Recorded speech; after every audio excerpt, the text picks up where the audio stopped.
like a boat lost at sea with no sails, not a breeze.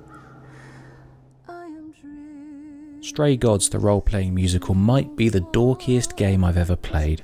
It takes a musical, and by that I mean a West End Broadway style of musical, twist to the Greek pantheon, and it sets the gods in a modern day setting with that musical thread running throughout. The story thrusts the protagonist Grace into a centuries-long set of family feuds among the gods, known as idols in this modern day setting. Grace is accused of murder and must interact with the idols to try to clear her name. At key points, she will do so through the power of singing, and in these songs you will control the lyrics and the tone through your choices, and I think this is the game's unique selling point. Stray Gods is almost rather hard to describe as a video game, and I know that sounds silly, but I will try to explain. Games are a visual medium, check, and it is interactive in that you will need to make dialogue and lyric choices, but there is no gameplay in this game. Think of it as an interactive, fully illustrated, fantastically looking comic book. You will be watching gorgeous visuals and listening to well-written characters, all with complex backstories. The writing generally tries to follow show, don't tell. There is some exposition, but it always felt reasonable within the conversations. Much of the characters' stories and motivations are hinted at rather than explained to us. You will need to pay close attention to the dialogue and the options.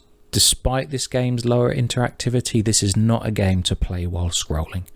The artwork is gorgeous, the character designs are fantastic, Grace is cool AF, Apollo is super cash, and Medusa is terrifying. This game probably won't have the widest appeal because it does have that strong musical thread, but the musical numbers can be customized through your choices, and I think that's really interesting. If you've got an interest in singing, in musicals, in lyrics, I think this game will appeal to you. If you've got an interest in more subtly written characters, I think this game will appeal to you.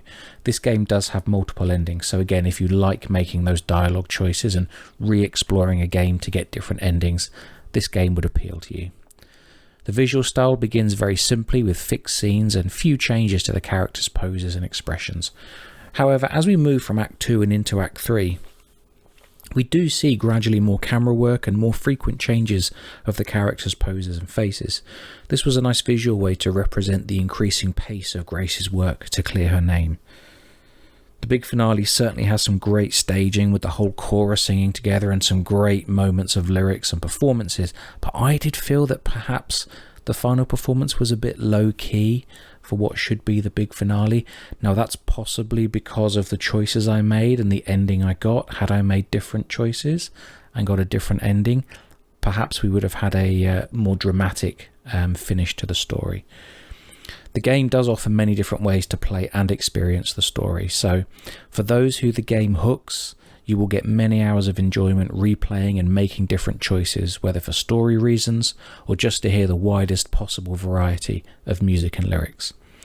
I'm going to summarise this review in the same way I started it. This is quite a dorky game, but I do mean that in a sweet way. It was fun, it was interesting, and I enjoyed my time with it.